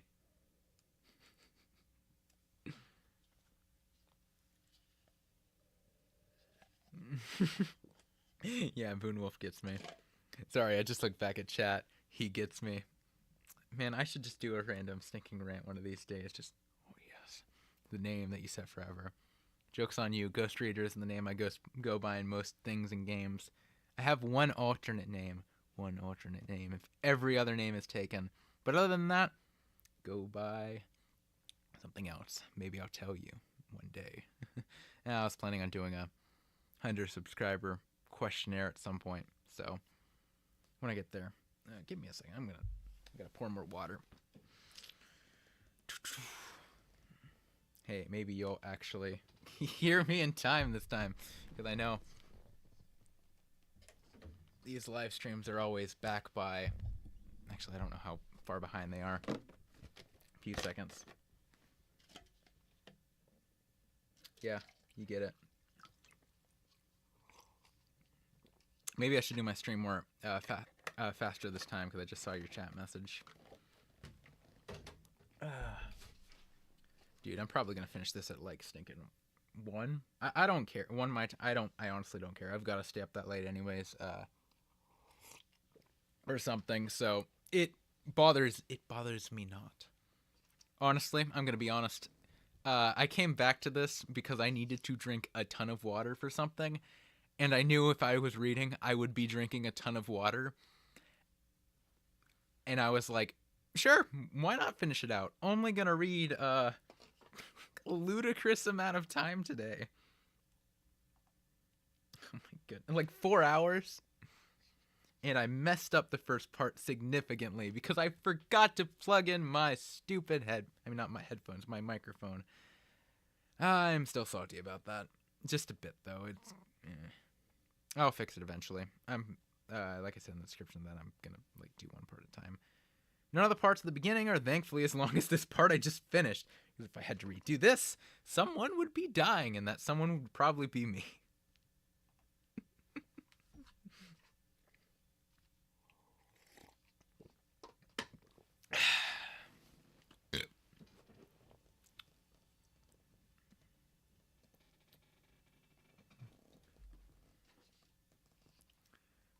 Man, I definitely got to do more of these streams. It feels nice to have all of y'all here, even if you're a bit delayed. In the future, I'll probably, because it's on like moderate delay. It's not on a long delay. It's not on a short delay. probably do it on short delay next time. Maybe do one of these. It's fun. I might start doing these more often. I might stick to side stories. I'll see about that. I'm half tempted to do main stories, but I also really like the amount of effort I put into them. It, to me, like, yeah, it's stinking chore to edit the junk. Maybe I'll, like, show off my audacity. Actually, I'm gonna show off the audacity of my next ReZero part. You know what? I'm gonna do it. Actually, do I even have it open? Yeah, I do. It's massive. It's gonna be very long. Okay. Application. Window capture. Okay. No. Chrome. Where is it?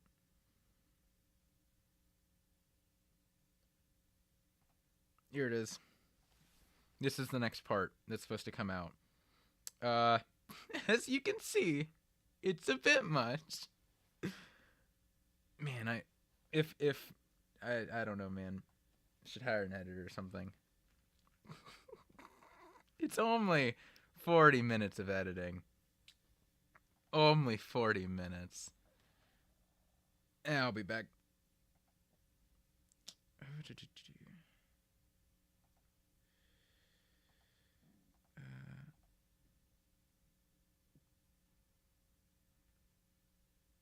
Okay, is it showing? Yeah, it's showing this now. Cool. I'm actually gonna break for a second. I gotta go to the restroom. I don't know how long it'll be, so hopefully it's not too long.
I'm back.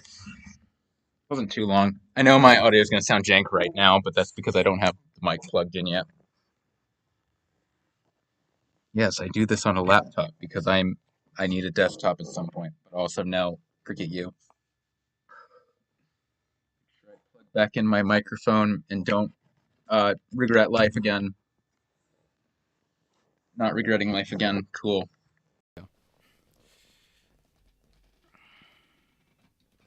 Yeah, I'm in a recliner. Forget you.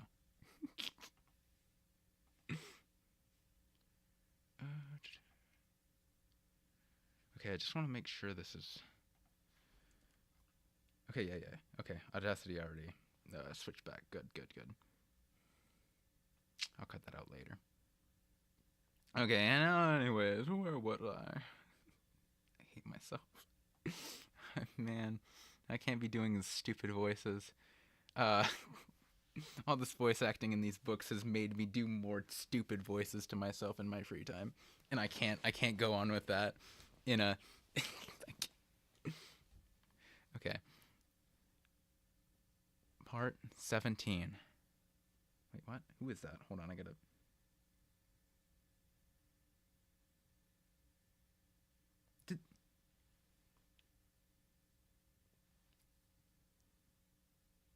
Wait, who is that?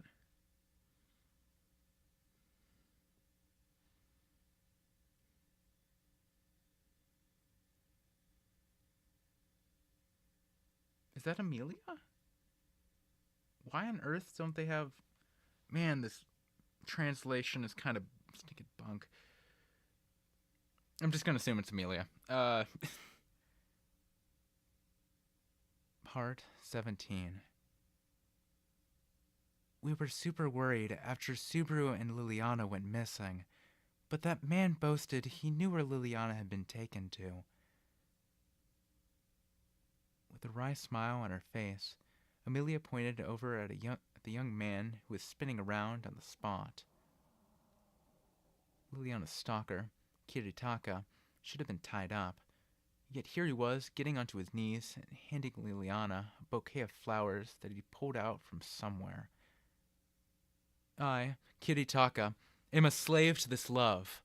I would come rushing to you, love of mine, whether it be o'er hell and high water, or caves full of witch beasts.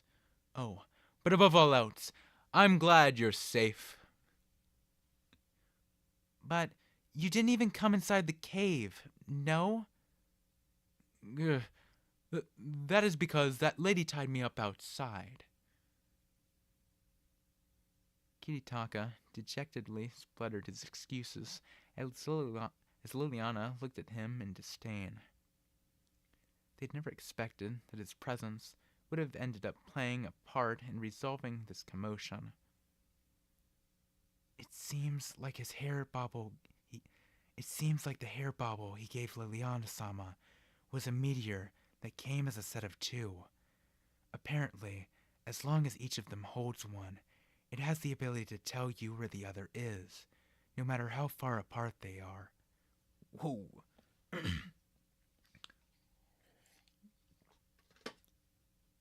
So, you mean like a homing device? I guess that's like the very epitome of stalker nature. The people who'd been rescued, however, found that clinging love affair to be quite gross. Amelia and the others had quickly begun searching for Subaru and Liliana, immediately after they'd been kidnapped. But it was with Kiritaka's assistance and Rem's presence as she conducted her own investigation that they found a break in the deadlock. Kiritaka's meteor, along with Ram, who anticipated the situation, were able to work hand in hand. The two of them had found the others in their awful predicament just as they'd arrived at the cave. Roswell-sama has stated that he's willing to let him off the hook this time, though he's made it clear that he's not to rope up others in his wooing from now on.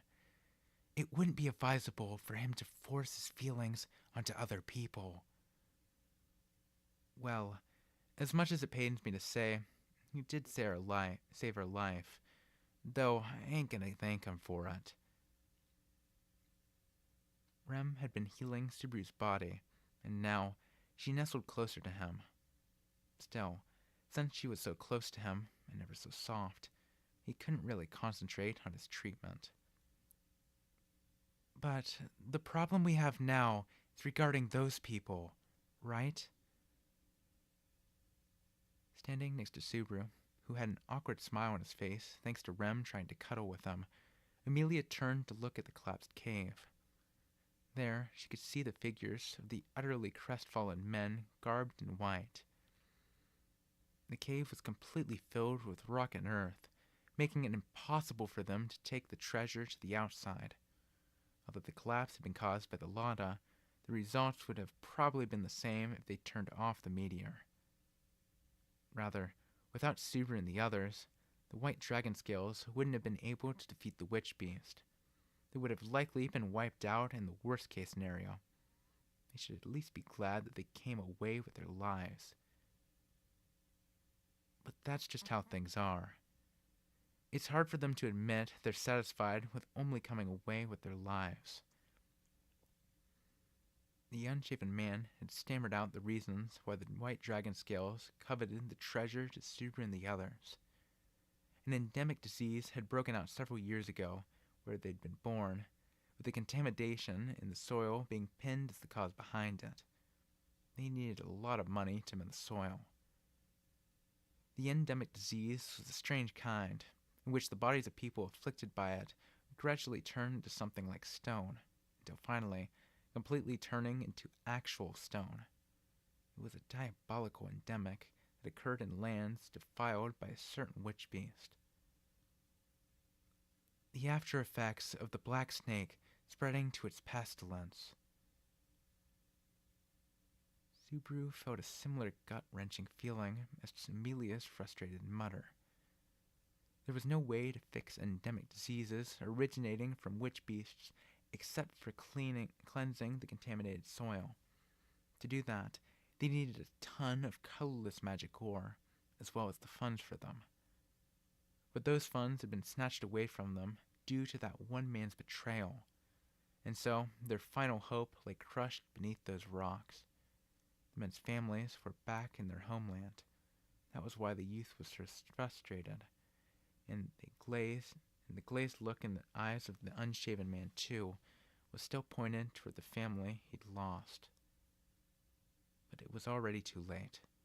No hope was lost, and with it, so would be their homeland. So how about this? I'll employ everyone from the White Dragon Scales. As for the contaminated soil in their homeland, the Muse Company shall take care of all the funds the materials require. What?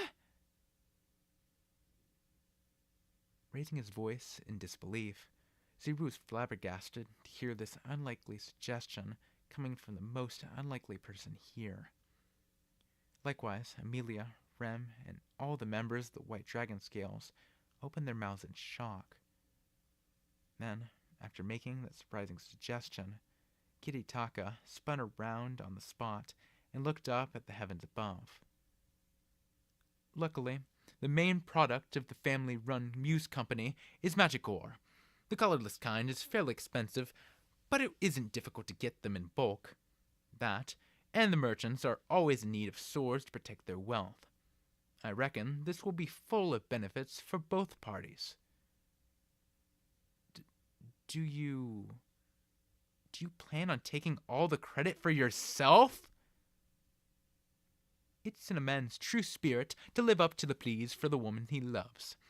But not only that, there's so much to sympathize in their plight. It's, how do they say, one good turn deserves another? His adage was similar to one that went like, the good you do for others is the good you do for yourself. Speaking like helping people was only natural for him.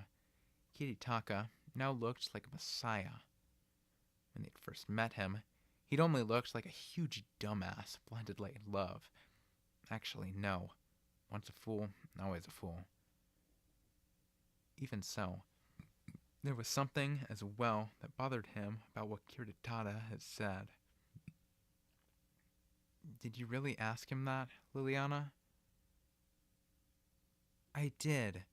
After all, I was the one who turned them down and wouldn't listen to the situation they were in. Liliana cast her eyes down and said that in a quiet voice as she clutched her Lulari case. She had flat out refused the men's frantic, threatening demands both back in the cart and in the cave. Now, if she were blaming herself for that, then Suru was equally guilty too. Besides, the witch beast would have still been something they couldn't avoid, even if Liliana had sung to switch the meteor off. The same applied for the cave-in as well. Mr. I've just realized that as a bard, I've always thought that I was meant to travel the world alone and live alone while singing through it, before dying alone. But it really isn't like that. People hear my songs where I go, and I feel something for them. That effect isn't something that just blinks out and dies. The world is telling me that it's not going to leave me behind. Are you regretting not dropping your pride for a bit? I'm regretting not realizing the importance of things other than pride. Liliana looked up at Subaru's question. There was a beam on her face.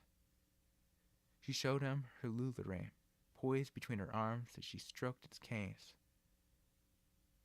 Thank you so much for grabbing my lulere. Yeah, you owe me one. For sure. If there's anything I can do to thank you, then... Subaru gave it some thought and said, right, as Liliana looked up at him. She had to pay the price for him protecting her cherished item with his life. The demand he made needed to have the same weight to it. And thus, Subaru had decided what he wanted. Sing for me, Liliana. Huh? I'm knackered, yet we're all alive despite thinking we're gonna die. Stinking knackered. I'm knackered, yet we're all alive despite thinking we were gonna die. So most of our problems are solved, practically. Meaning we need to roll the credits for the grand finale, and those typically come with a song. My inspiration's flashing! Listen if you please. The day you hit your head was the last normal day of your life. Shut up! She'd implicitly pointed out that what he'd proposed was strange, though Subaru was already fully aware of it. The price he was demanding for risking his life was for her to sing. It seemed absurd, and it probably, definitely was. Yet, that was okay with him. Then I shall sing, a sky transcending dawn. She strummed at the strings of her lulere as the morning sun, peering over the mountain, welcomed a new day. A series of high notes. What she was playing was a soul-stirring melody. The prelude blended in with the chilly morning air, drawing the audience's gazes toward the singer as they plunged into the start of the fantasia. Then, her voice rang out all the way to the faraway sky. A raucous new morning came, pushing the night away as her voice and melody went out to greet it. The birds sang back in response to her song, and even the blowing wind joined the ensemble. The next thing Subaru knew, tears were trickling down his eyes, unable to contain the emotion welling inside him. The same was the case for Amelia, Rem, and the squirming Kiritaka. The members of the White Dragon Scales, who'd previously diminished her songs as merely a means to pry open the meteor, were also moved to tears by the sound of it. Serves them right. Subaru was sure they would have understood what he meant. Her song was ideal for an end to this absurd story, so full of confidence to the point of absurdity. As for whether the warm tears trickling down his cheeks and his quivering heart were just recompense for staking his life, there was no need for him to ask something like that to anyone.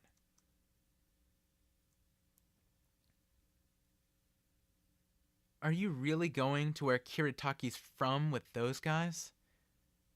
Yeah, I am. It's not like the debts the White Dragon Scales owe have nothing to do with me. At the very least, I'd like to stay with them until I have a clear idea where their debts are going to be done being paid. It was the last 2 days after the series of commotions had ended.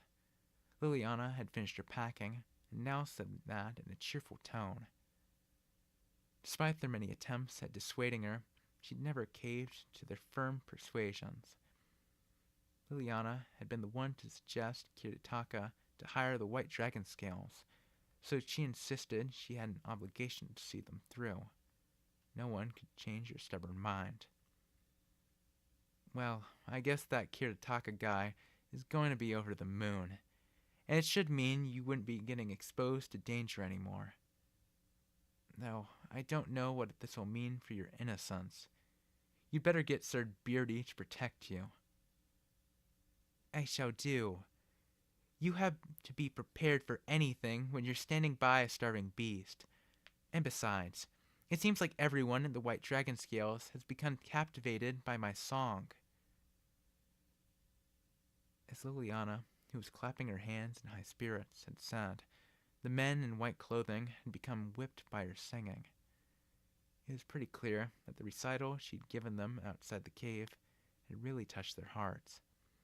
She'd also been incredibly influential on getting them the funding required to save their homeland. To them, she was practically a goddess of salvation. Since then, they'd been treating her with the utmost respect. That's really too bad. You can come back any time, all right? Yeah, gotcha. I appreciate everything you've done for me, Amelia-sama, and everyone else too.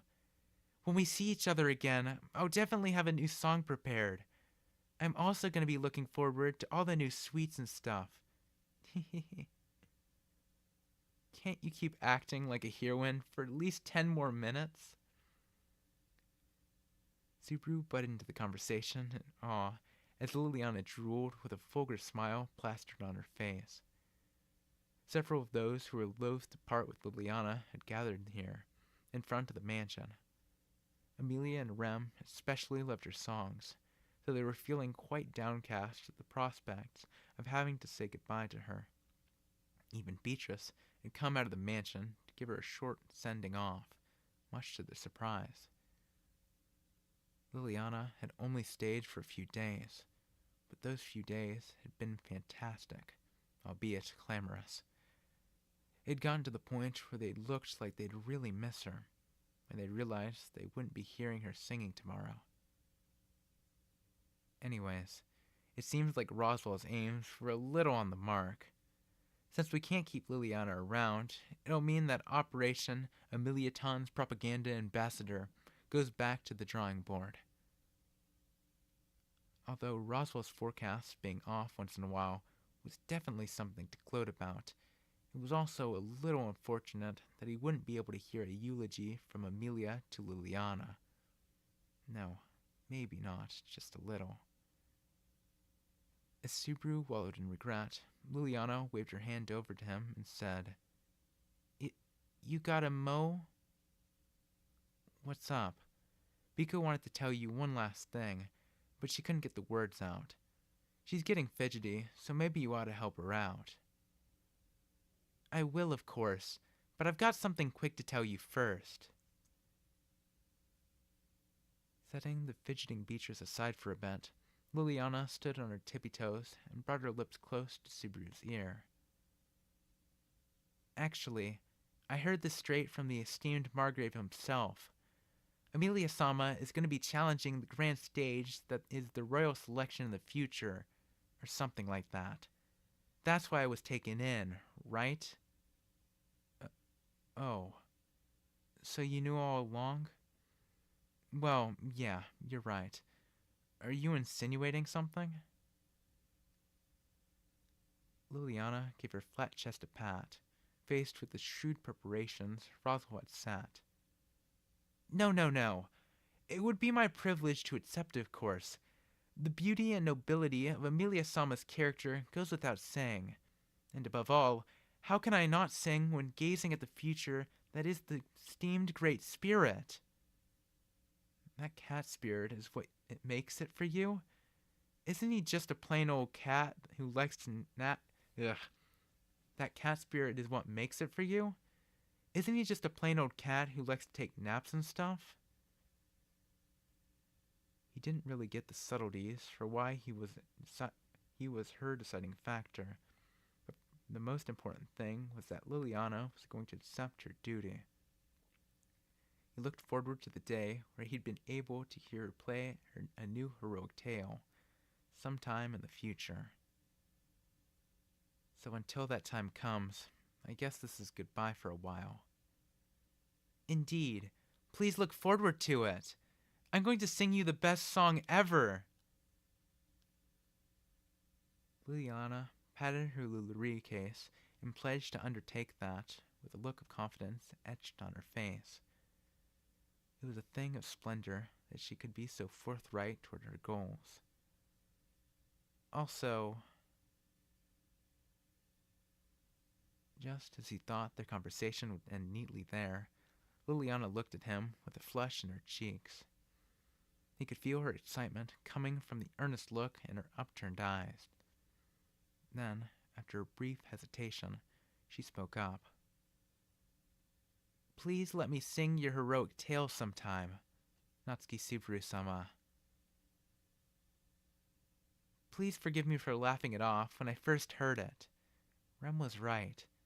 You will become a hero someday. Liliana flashed a grin at Subaru, whose breath had caught for the time being.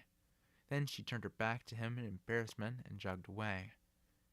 Subaru gazed at her back as she began to exchange her goodbyes with Beatrice, before finally letting his breath out again.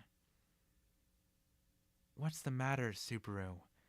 Your face is growing super red. Amelia suddenly came over next to him and said that with a glance to his face. Subaru felt his own cheeks in a panic. His face was still quite flushed, causing him to shake his head in irritation. Gah! You're so peculiar. Amelia brought her hand to her lips and let out a small chuckle as Subaru raised his voice, unable to control himself. They were standing side by side, grinning at each other. These two would be, one day, sung about by the songstress Liliana. At this time today, though, they were still just Natsuki Subaru and Amelia. The end.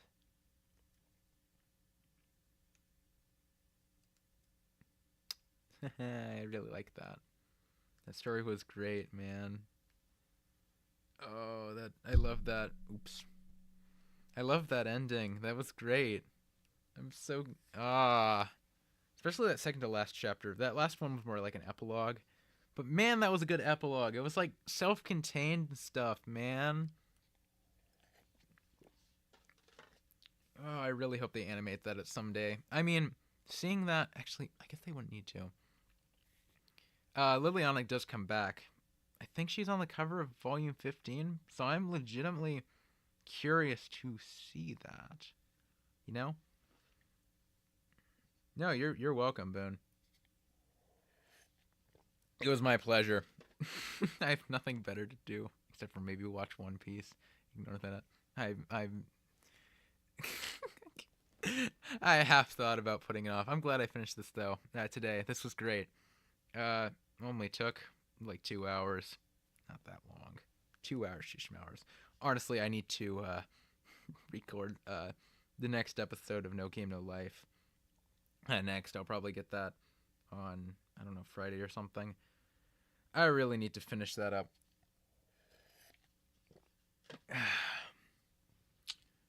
Man, that was really sweet. I love that. That's great. I'm just going to shut up now and leave you with that. I think that's what I need to do. I need to do a few things still. Save me from reading tonight. I guess. Saved you from reading? Or like, saved me from not reading? What do you mean by that? What, were you going to like read the rest? Were you that invested? You really liked the story that much? I mean, it was a good story. I'll give it that. I'm just glad that I could cover it, because I didn't know the story existed until it was briefly mentioned in Volume 4. And I was like, gotta read that. Gotta read it. I don't know. Good night, man. Peace out. And I'm gone. End in stream.